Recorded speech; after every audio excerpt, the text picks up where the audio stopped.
Cracio to another episode of Fiesta Refurb.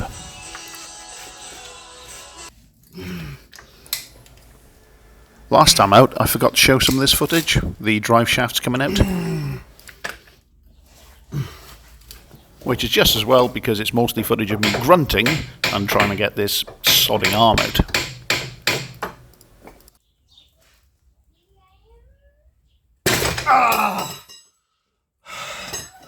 Ow. Sweating a lot, twatting things, and getting hurt probably don't make the best YouTube footage.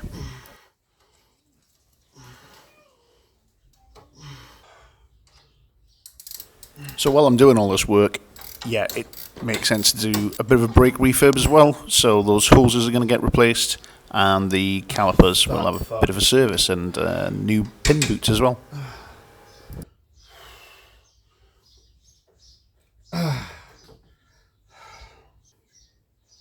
Yeah, I need replacing.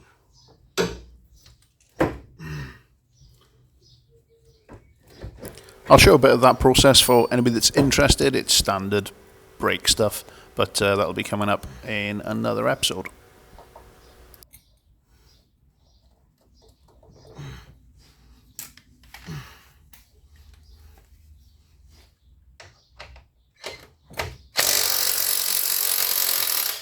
Moving on.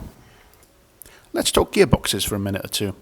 So, anybody that's taken the gearbox off knows that there are unique lengths for every single bolt there is. It's just done to mess with us. So, having learnt from last time, the bolts are coming out, they're getting numbered, and hopefully when I go back to putting this all together, I still have the bolts and the pictures corresponding. Otherwise, I'm pretty screwed.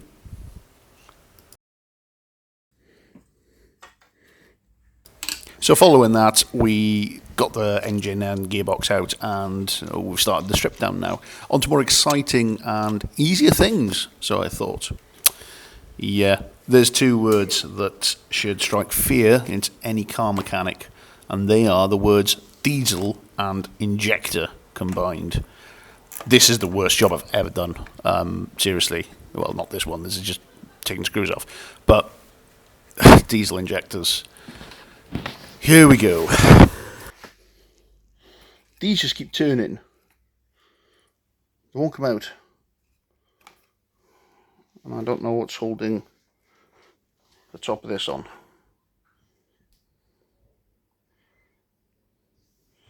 These are a pain in the ass to get out.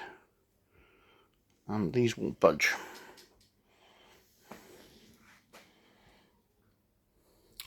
But progress.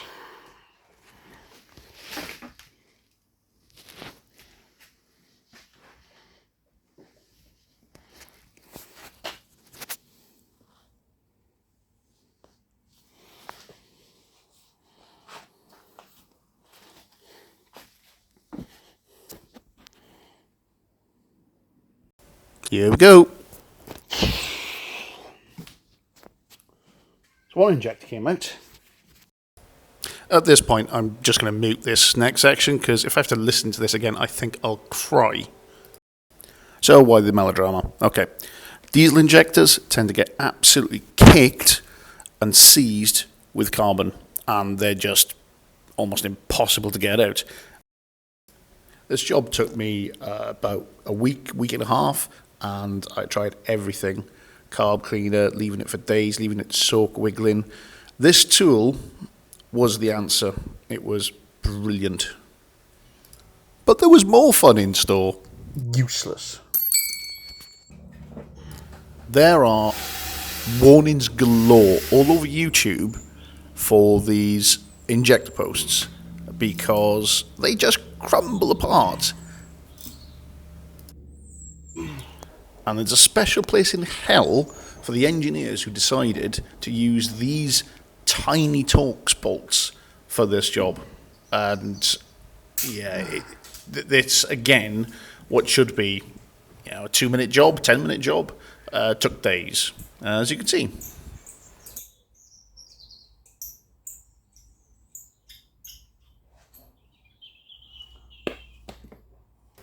So if you are planning on this job and planning on taking these posts out, I got 2 recommendations for you.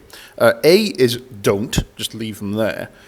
Or if you really have to, what I ended up having to do was getting mold grips and some kind of socket on the top and a bit of heat as well. And with a lot of wiggling, they came out. And finally, we can get the cam cover off. And I remember being A, quite relieved at getting this off, and B, quite intrigued to see it looked, to my untrained eye, quite clean in there. I've done regular services on this car, and it looked like it showed. So I was quite pleased about that.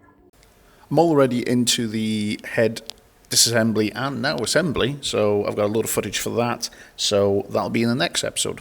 So I'll see you then.